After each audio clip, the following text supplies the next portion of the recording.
Welcome to the Hustle Podcast.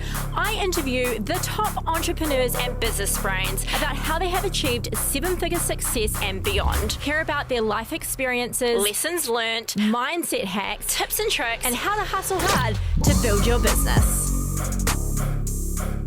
Today, I'm so excited to interview one of the most incredible female entrepreneurs in New Zealand and incredible shoe designer. Welcome, Kathyrn Wilson. Thank you. Thanks for having me. I'm so excited that you're here because I see your incredible products everywhere and you have built such a strong brand. Thank you. So tell us. Well, I feel like sometimes, it has been 18 years, so it is like a long haul, obviously, with that constant growth and challenges that come with it. But yeah, funny to think I was 23 when we launched the brand, so I'm feeling my age at the moment. Well, you do not look it. So you started off with a pop-up shoebox that travelled around New Zealand. That was your first store? It was our first store. So we had wholesaled. We started the brand in 2003 and we wholesaled for a good probably 8 years to about 50 stores throughout New Zealand before we opened our first store, which was the pop-up shoebox, and that was the Rugby World Cup. I remember going to approach the landlord as the Britomart precinct and said, I've got this cool idea. I want to build a store, but I want it to look like a shoebox replica of our packaging, and it'll be really fun. We could put it there in the middle of the car park in Britomart. And I remember them saying, why would you do that? It's, Britomart has no retail. It's all hospo. And I said, yeah, but all those women working at Westpac and Ernst & Young and all the officers would be tortured on their lunch break looking down at this Kathyrn Wilson shoebox on the, and in the end they loved the idea, thought it was really fun. We opened in time for the Rugby World Cup, and then within a few months Trelise had a container there in Puma, and it became a little precinct of stores before the pavilions were built. You led the way. Well, it was just a fun, and my business partner at the time was an accountant and said, why aren't we just leasing a space? Like, there's plenty of high street stores empty, but I just thought it was such a fun activation to bring the brand to life. Of course, now the word pop-up shop is so much more common, and after that we actually had the store travel to Wellington, and then we had it in 2 years in the Restart Mall in Christchurch, because obviously that had all happened post 2011. So yeah, it extended its life much longer than what we thought it was going to be. You disrupted the industry. You thought outside of the square, and I love that. And I just love that people always love your products. All the new collections that you're bringing out, and you've become just such a household name. So how did it all begin for you? Well, I mean, looking back, it is about a passion, isn't it, for the product, for the industry, for sure. I knew I wanted to be in the fashion industry. I was a young, teenager that was good at art and maths and, loved design. So my mum encouraged me to study. If I was going to leave school, I was growing up in Papakura. And my mum was a primary school teacher, like the biggest optimist you could ever imagine, and she still is that way. And the youngest of three girls, so we grew up kind of decorating our kung fus and commando M's from Para Rubber in the 80s and things with pens or, fluff paints. And I guess it just became that I was, quite creative and encouraged that way through teachers and my mother to do something that I loved. And I'll never, I guess, take that for granted, because now being a mother myself, I could only hope that I could gift my children that attitude towards doing something that you love. But I think having that encouragement, studying something that I enjoyed, I went through AUT in a fashion program, then I studied in Wellington and did a Bachelor of Design. But you can't study footwear here in New Zealand. So I was really excited to be New Zealand's name in shoes, but there was no way to learn it. And in my second year at Massey, transferred in a scholarship program to England, and that's when I was able to take papers like trend prediction, packaging, marketing of footwear. So this girl from Papakura at the back of a design seminar with 3,000 students learning about colour palettes of car paints, and I mean, it was just absolutely amazing. Wow. And then returned to New Zealand and just absolutely set on being a footwear designer here. Incredible. And then winged it from there. But I really like, though, how humble you are and grounded. And so what has kind of kept you so grounded throughout all the highs and the lows and the successes? Well, I guess there's always that present challenge that's next, isn't it? So you don't ever stop to think, oh, that's it, I've done it. Because it's the next thing's bigger and harder and more. And that doesn't come from a hunger for me. It's more around, I guess, as you grow, your team grows with you. I feel really excited about nurturing them and into their dream career. So as our business grows, it excites me because I'm offering the people in our team and head office and in the retail stores an opportunity to work in a career that they love and that they feel excited about. I think these things that spur you on are more around, like the joy you bring. And essentially the reason I do footwear is because it brings people so much joy. I'm a people pleaser. But also myself, I obviously love the product. But when you see the woman light up and you see like the confidence they get from wearing their favourite pair of heels or shoes or, and then it's around that happiness. And I think that's kind of built, that's our why. It's around like keeping our consumer and our loyal followers really happy with our product but excited to see what we do next, and then therefore the growth that comes from it is around the team being really excited as well about what's next. And you never get a chance to just sit back and think I've nailed it, because you haven't. Always evolving, growing, pushing. It's great, isn't it? Yeah, that next level. So where do you draw inspiration for every new kind of collection? Well, Julia, who has worked with me for 11 years, is designing the collections with me probably for about the past 8. And we work so closely, we finish each other's sentences. We have a really similar aesthetic. Well, actually, we're different in terms of what we like personally, but bringing together ideas, it works really well. So that truly comes from pencil on paper, like we're sketching on paper still, 18 years into the business. We, of course, use all the programs later once you've scanned it and, Illustrator, Photoshop, etc. But it's this raw form, kind of the actual shape of the shoe is a pencil on paper. And then the ideas come from vintage stores, from current trends, trend prediction, forecasts and things. Colour palettes are often from forecasts. But we will, and based in New Zealand and as an Australasian brand, we've always been aware that there's no point kind of giving them something that's already in the market in terms of a mainstream trend. So as you can see, the brands overseas that have a particular shape or a particular look, it's almost worth acknowledging that within a colour palette or within a nod, but if you really, really have to be innovative to offer our customer something that's not already in the mainstream high street stores. So it's great because it keeps you being unique and innovative with your product and your design, even though you are influenced by what the bigger brands are doing, and being aware of what your customer wants. Yes. And so how have you overcome challenges in business? Well, I guess, again, my mother's influence of being the biggest optimist. She's wonderfully, celebrates the smallest things, really encourages me still as a 42-year-old to stop and just enjoy, and to, I guess, the old saying of stop to smell the flowers, kind of enjoy the ride and don't rush and don't make anything to... So along the way, it's been kind of our mantra as well as a team to make sure that every little small milestone that's reached is celebrated.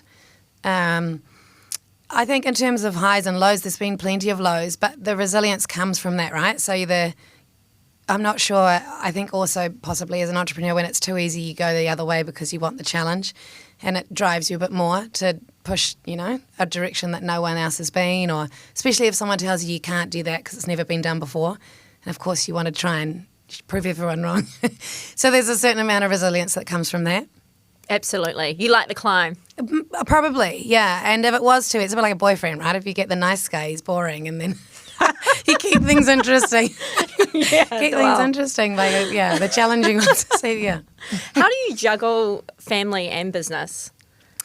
Well, that's something I'm still learning, to be honest. I have a 7-year-old and a 3-year-old daughter, 2 daughters, Lola and Stella. And I love being a mum, but I have realised from the get-go when we were lucky enough to fall pregnant that I needed help at home. Some of the best advice that some girlfriends gave me was to be okay with having help. You can't be everything to everyone, and remember your cup has to be full as well. And I think a big part of me enjoying and having my cup full and enjoying my life is having a part of the business. And so if I was to step back to become this mother figure, I would be, watching what they're doing in the office and feeling like I was missing out. So I was open to accepting that we had a third parent in the house. We've had a nanny since newborn, and fortunate to have the same nanny actually for 7 years. She's leaving us now to go to newborn families. But we're really fortunate to have that unit. My husband has his own business that he's grown over the last 6 years or so, and that again has, doubled down the pressure at home, and I think we just don't know it any other way. There is a certain amount of balance we've had to learn, and the children have taught us that. So again, it's kind of forcing you to be more present, stop and enjoy the moments, and not put too mujust pressure on yourself to be everything to everyone. So one of my biggest lessons in life has been to say no more. And every New Year's resolution has been like, I need to say no more. But I'm a people pleaser. And I love being around people that kind of uplift me as well. But I can only hope that when I am with my children and my family, my darling husband, that I'm more present because I'm not having to work at the same time. And when I'm in the office, I'm not trying to parent at the same time. It's like dedicated time to the workplace as well. Yeah, absolutely. And how did you navigate through COVID?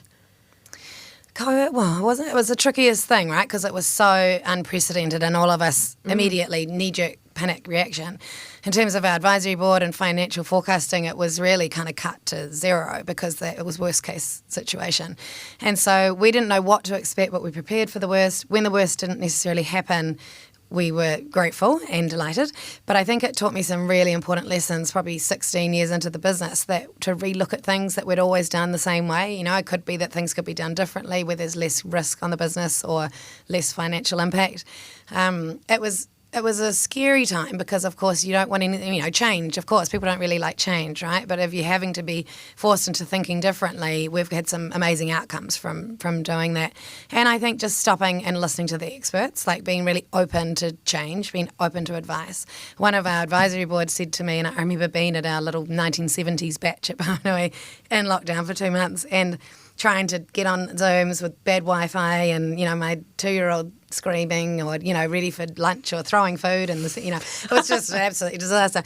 But they were saying, just start from scratch, open a page, write, imagine that you could start your business again. What would be your why? Is it the same why that you had back then? And is it, and let's use this time to really think about your brand values, almost rewrite the script. And I think that is a privilege because you never start, if you're in the grind and day to day and everything's bananas, you actually never have that space.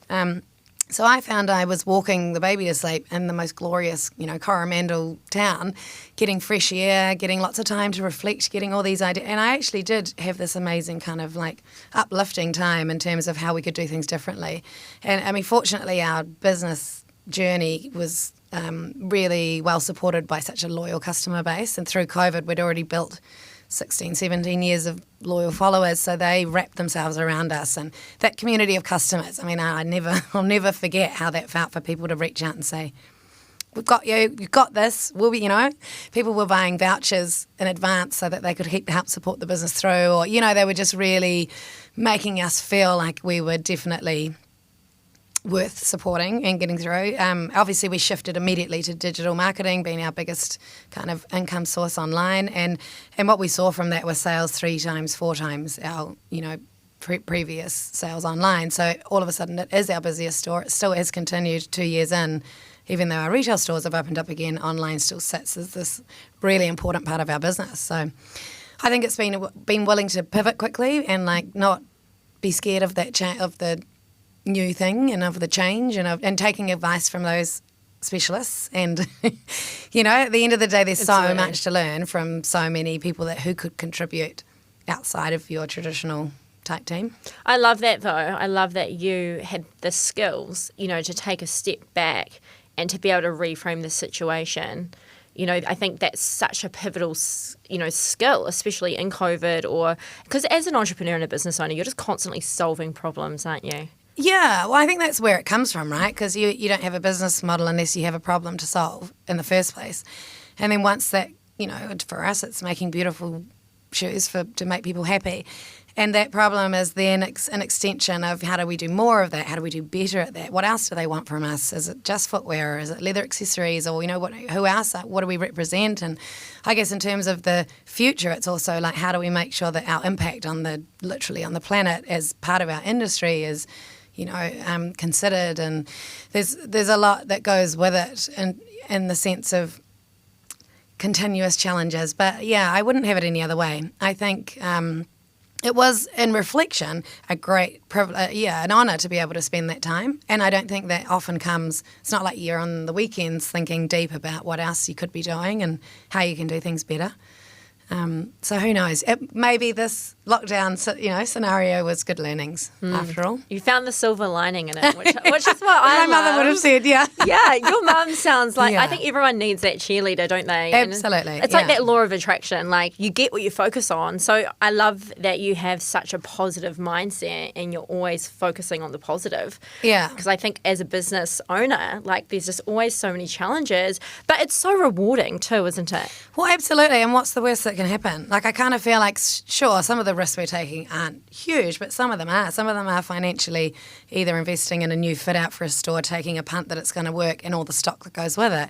We opened 2 stores this year in 6 months, and that was Wellington and Remuera, but I was sure, like in your gut feeling, you're like, this is the right thing. It's going to be fun. It's going to be great. And fortunately, it's been fantastic. But I think there's a lot of people around you that say, are you serious? Like, in this climate with retail, with COVID, you're opening 2 stores. It's almost challenging the norm. And then what's the worst that can happen? We pull out of the lease 2 years' time and have to redirect where we're, but actually, thankfully, it hasn't happened. The best thing has happened. And it's operating a great in faith. success. Yeah. Not fear and taking risks, which is an important part of business. And what do you think have been the keys to your success in building such a loyal following and community? I think it's around that New Zealand, right? Hopefully, we are really connected. We are 2 degrees of separation, not 7. It's very like people do each other favours, people uplift each other. I've really experienced the most wonderful, encouraging network of especially females in our industry and other industries. And I think that has made the difference to our consumers, that you let them be part of that. You let them kind of share the journey. It doesn't have to be on social media. It's more around our events and hostings, and I'm present. I'm often in the store if I can be. If we're hosting in-store events, I definitely would rather be there than not. Catwalk shows, it might be anything from a charity show to Fashion Week to 800 filling a room, but I really want them to see me and share me. And I think that's also because I was 23 and now I'm 42 and the brand has grown, but it's all thanks to them. Like, I think letting it be seen, the vulnerability maybe, and the growth and the highs and the lows, and I'm not just talking about posting on a social feed, it's more around the whole storytelling of the brand and our why, our purpose, and making the customers feel that they're part of that. And I love the thought that because we are a small New Zealand business, it's like every pair counts. When I see someone wearing them, it still just makes me so happy, and they feel part of that community, and I hope they do. I let them know that they are such a big piece of that, and it's around that networking and we often have shows that are sellout shows before we've even listed it, because the same customer is really excited to see what's coming next, or it's involving them in every kind of touch point around our little community, and that's nationwide now, which is wonderful. Yeah, and so marketing and sales, are you really hands-on with kind of every department, or have you had to learn to kind of let people in and lead? I know. Well, I'm not a control freak. I actually love people. I'm not a micromanager. I love people using their initiative and really encourage our teams, especially in head office, to run their own departments.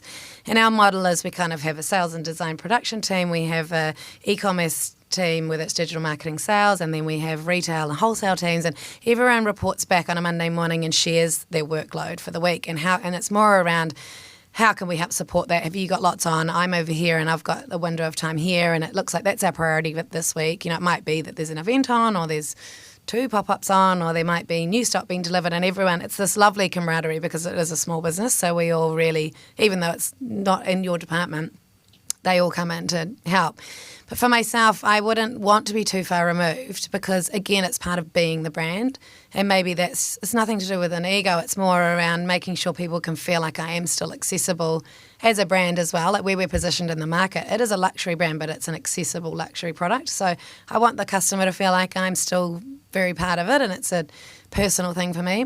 I love the marketing. It comes naturally to me because I feel like I am the consumer. I am that woman that loves shoes. So when we're building campaigns or photo shoots or styling a catwalk show, it's very much coming from a mood board that I've created alongside Julia, but very much in my own personal style. So I know I hate to think that I am a control freak, but I also love to be, across. Yeah, I think that was what makes me sleep better at night as well, is knowing that I'm a crosser. Yeah, and I also like that the inspiration is flowing from you, and then you're really making that come into fruition. Like, it must be such a really cool feeling seeing something go from sketched on a piece of paper to a runway. It is, especially when it works to your favour. Like, of course, there's all the other side of it when you've done all this work in research and development, and then the shoe, either the prototype or the sample, is nothing like what you'd imagined, or it's just off, or for whatever reason. Shoes are quite architectural as well, so if they're out by a few millimetres, it's like not the same shoe. It's like a sculptural object that could be just a little bit off, and then you don't like it anymore. So it's important to get all of those processes right, and we've learned over the 18 years that, from the drawing right through to the sample arriving ready to sell to wholesale, that's like a good 8 months before it hits our retail floor. So you have to really love something to let it go through the process of selling it to wholesale accounts. It's like it doesn't get in there if it's a maybe or if it's a so-so. It has to be, we all have to be in love with it. And that's the comfort, that's the fit, that's the purpose of the shoe. Does it let the woman leave the house at 8 a.m. and get home at 11 p.m. in the same pair of heels? We're a New Zealand woman, so we're often quite practical with our comfort factor. And then there's this huge piece around sustainability, obviously. So it's like the shoe has to do more than just serve its purpose of being worn on your foot. It has to think about either circular environment, is it going to be on-sold, or how long are you going to have it for? It should last for 10 years, it must, plus. What's it made of? What are these components? Are they able to go back into the circular economy? And so it never ends in terms of that development side. But again, we're constantly learning, so that makes it fun. Have you always been passionate about having such an ethical and sustainable approach? I'm not sure. I probably learnt that. Obviously, when I was 23, we would have studied it at university, that there's certain impacts in the industry. There's a lot of waste. There's a lot of the chemicals that are used in the tannery process for leather. We're relying on manufacturing offshore, because when I started the brand, there were probably 2 or 3 local manufacturers, but not able to make the kind of shoes that we were wanting to do, not able to do the shapes and the heels that we wanted to do, not able to do the small runs of 200 pairs, for example. And as maybe, 5 years into the brand, there were no manufacturing left in New Zealand. So we had to kind of start from the beginning of trusting offshore production and the process, and working with people in Italy and Spain and Asia. So I feel like in terms of the sustainability piece as well, it's been a big learning for the whole industry, a learning for me as the client, and meeting our code of conduct and, audits and things, but a really big learning for the production. They've just had constant change, which is awesome, because you kind of come on that journey with them. And I think by working offshore in we have quite small production houses with 40 staff, or our biggest one is 80 staff in China. They only make for a few brands, and we're really important to them as they are us. So we're not just another number and another client. They're small manufacturing. So for us to say, hey, can you weigh our waste for us and see how much leather scraps there are? We're looking at maybe whether we could recycle that leather scraps and make some handbags. It's all learning. And I guess for me, it hasn't always been part of our point of the brand or our focus, but it's definitely something now going forward that I'm really interested in, and I know our customer is interested in.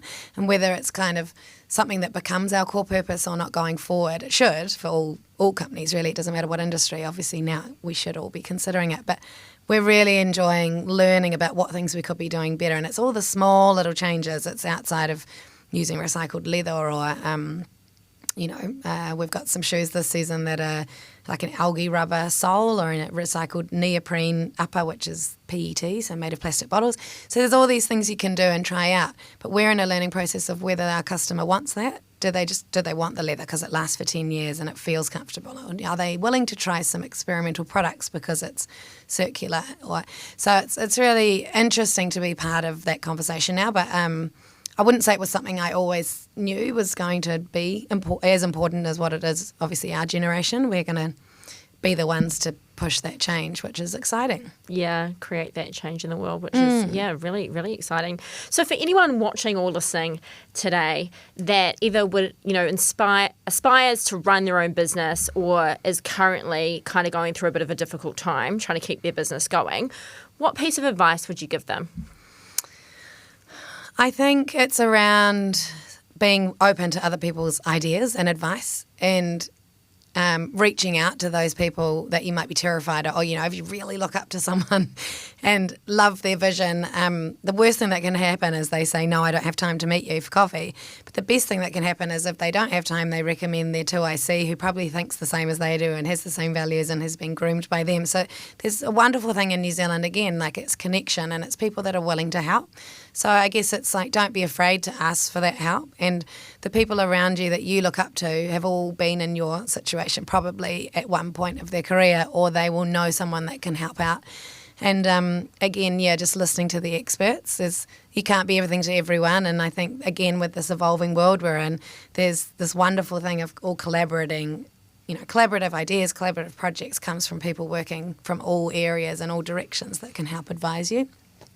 That's such good advice. Not being afraid to just say, hey, can we meet for coffee? Or Totally. What's your insight? Because people can see sometimes, they can just see from another perspective, or they have that wisdom and that knowledge. So I love that you've been so open.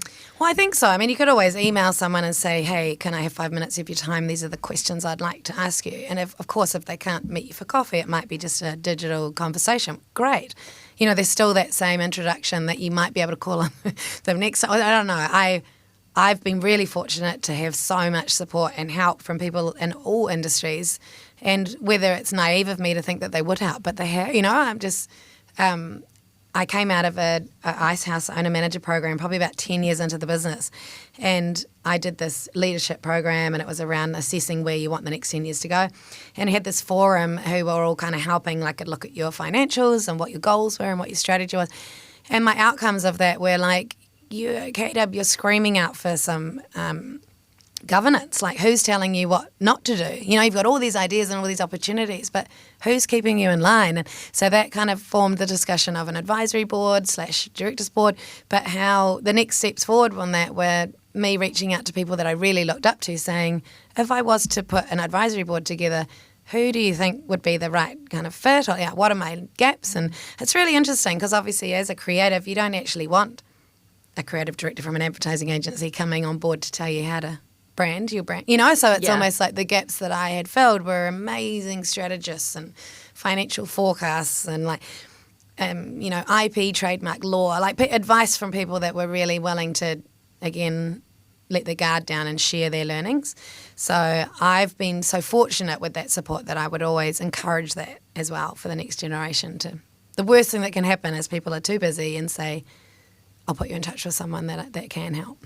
Yeah, I love that. Well, thank you so much for sharing all your valuable wisdom and knowledge today, and just love what you're doing and can't wait to see all the new collections and the business just continue to go from strength to strength. Oh, thank you so much. Thanks for having me. Thank you for listening and watching this episode of the Hustle Podcast. I hope that it inspires and empowers you to get your hustle game on hard to build your business. You can connect to more free trainings at Natalie Williams Coach on Instagram, Facebook, and YouTube. And I would love to help you build a powerful life and your dream business. Visit nataliewilliamscoach.com.